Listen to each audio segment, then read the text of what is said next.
This is PR Sundar. Welcome to Post Market Report sponsored by Delta.exchange. And today, what a volatile market. Yesterday, the volatility we could understand. That's because expiry. But today also, it was very, very volatile. Nifty opened positive. It came down by 150, 160 point. Then shot up 75, 80 point. Again came down more than 100 point. Again shot up more than 150 point. In the last 1 hour, again came down by 100 point. And it was just too volatile. And the volatility, there can be two reasons. One, US jobs data. Today at 6 p.m., US jobs data is supposed to come. And people were very, very jittered.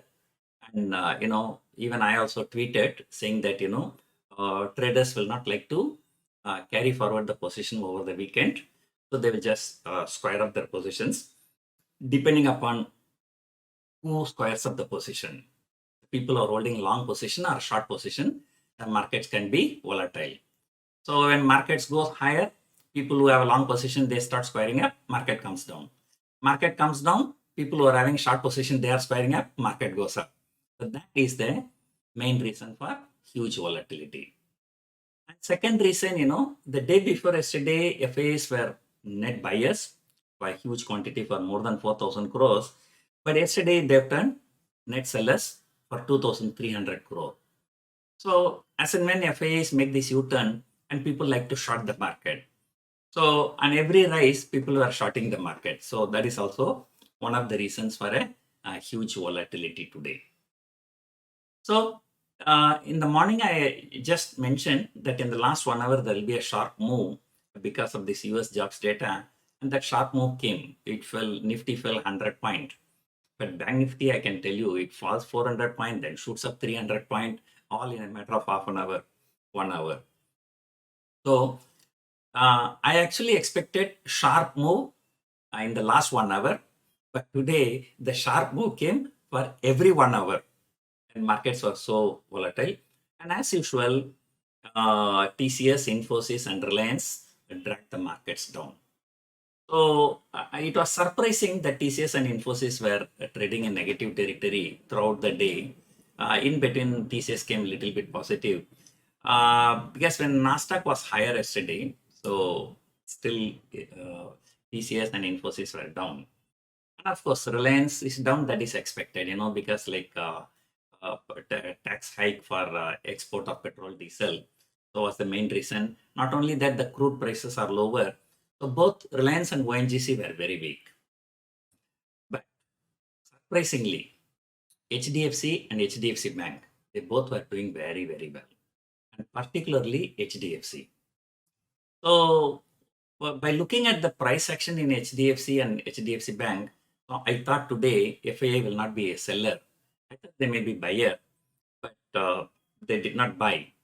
They sold for about 9 crores today, whereas domestic institutions have sold for 670 crores. So I was just joking in Twitter, the domestic institutions seems to be more concerned about the US jobs data, or more jittery about US jobs data than the FIIs. So these are the price actions today.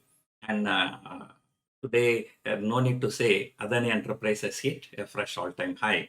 And Adani Enterprises, I think from September 30, entering Nifty 50. So Sri Cement is getting out. Adani Enterprise is coming in. And Adani Enterprise is the second Adani Group stock to enter Nifty 50. Already Adani Port is there in the Nifty 50. But though Adani Port is already in the Nifty 50, they don't move. It doesn't move very violently. But Adani Enterprise moves violently. Right? So overall, banking stocks are looking good. And TCS, Infosys, Reliance looking weak. And Adani Enterprise hitting fresh all-time high. And today even Sun TV has done very well. I think even yesterday when the markets were falling, the media stocks were good. And media index was actually in green yesterday and today also. So stock specific things we will discuss later. Right now we'll look at the open interest. By looking at the open interest, people started selling call options from 17,600 to 18,000. And also people started selling put options from 17,500 to 17,000. But more calls are added than the puts. So people are becoming slightly bearish. But we do not know what will happen on Monday. As I said, it all depends upon US jobs data. But the US jobs data has come already. So that one, it was, what to say, it was in line with expectation. So expected was last month it was 528K, which was very big. That's why the last month markets fell. And this month people expected 300K, but against the expectation of 300K, it came 315K. Actually, it came in line with the expectation.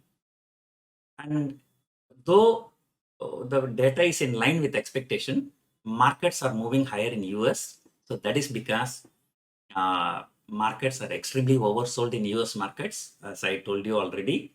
And because of oversold nature, and no bad news is a good news. Actually, the jobs data is not a good news. If it comes below the expectation, then it's a good news for markets. But this is not a good news. But at the same time, this is not a bad news. So for the time being, for US markets, no bad news is a good news. So that's why US markets are moving, because they are, like as I told you, extremely oversold. And the SGX Nifty is trying to recover. So because when US markets are good, so naturally SGX Nifty will also be recovering. But the thing is, 50, 60 point, it doesn't matter. So as long as, there is no big move, up move or down move, this time value will take care. So in fact, today morning, surprisingly, India VIX was higher. Then slowly, towards the end of the day, VIX started falling. And one good thing is that, I was expecting, depending upon the jobs data, to be too good or too bad. And accordingly, the markets will be making a violent move in US market. So that can create either huge gap up or huge gap down in India on Monday. But that fear is out now. So by looking at the price action in US also, it's going to be not more than 100, 150 point gap up or 100, 150 point gap up or gap down. So the time value will take care of it, and option sellers will still make money. And in fact, by fearing this US jobs data, I did not carry any positions for the weekend, except my positional trade. Positional trades are different, but usually for Friday, I used to take some position. I have not taken that position today. So in the morning, I mentioned about Ashok Leyland, which did well. Bajaj Finserv also did well. So next week, what is the stock to focus? Maybe we'll discuss tomorrow or day after tomorrow. So hope you enjoyed watching this video. Thank you for watching.